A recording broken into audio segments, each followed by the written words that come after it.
Welcome to రాలిస్ kitchen.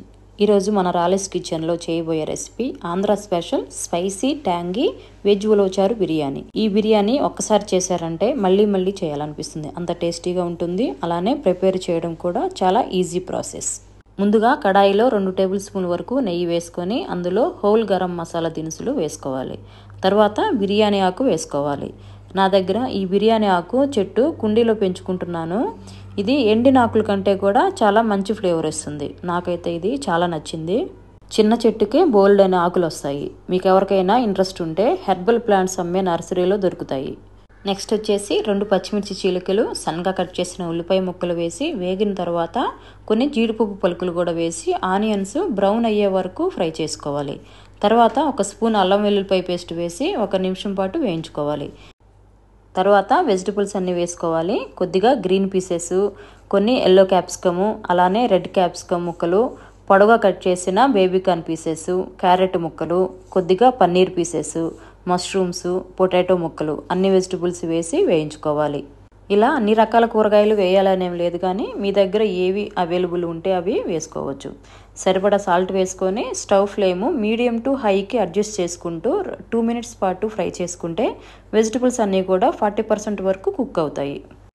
ఇలా vegetables అన్నీ fry చేసుకున్న తర్వాత 1 tablespoon biryani masala powder, 1 spoon కారం, 1 స్పూన్ ధనియాల పొడి, 1 స్పూన్ జీరా powder, 1 spoon garam masala powder వేసి ఒకసారి కలుపుకోవాలి. తర్వాత ఉలవచారు వేసుకోవాలి. ఈ ఉలవచారు అన్ని రకాల సూపర్ మార్కెట్లో కానీ స్వీట్ షాపుల్లో కానీ దొరుకుతాయి. 2 టేబుల్ స్పూన్ల వరకు ఉలవచారు పడుతుంది. ఈ ఉలవచారు ఇంట్లో కూడా ప్రిపేర్ చేసుకోవచ్చు, కానీ ఖచ్చితంగా ఎక్కువ టైం మాత్రం పడుతుంది. ఉలవచారు వేసిన తర్వాత 2 మినిట్స్ ఫ్రై చేశాక కొద్దిగా కొత్తిమీర కూడా వేసి కలుపుకోవాలి. ఈ స్టేజ్లో సాల్ట్, కారం సరిపోయే లేదో చెక్ చేసుకొని అడ్జస్ట్ చేసుకోవాలి.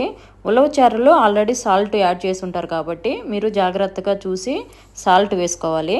నెక్స్ట్ వచ్చేసి 80% వరకు ఉడికించిన బాస్మతి రైస్ లేయర్గా పరుచుకోవాలి. ఈ బాస్మతి రైస్ ఎలా కుక్ చేయాలో తెలుసుకోవాలంటే మన ఛానల్లోనే ప్రీవియస్ వీడియోస్లో గుత్తి వంకాయ బిర్యానీలో చేసి ఉన్నాను. ఆ వీడియో లింక్ని డిస్క్రిప్షన్ బాక్స్లో ఇస్తాను, అవసరమైన వాళ్ళు చెక్ చేయండి. రైస్ లేయర్గా వేసిన తర్వాత మరో 2 స్పూన్ల వరకు ఉలవచారు వేసుకోవాలి. ఈ బిర్యానీకి కుంకుమ పువ్వు నీళ్లు పోయిన అవసరం లేదు, ఉలవచారు వేస్తే సరిపోతుంది.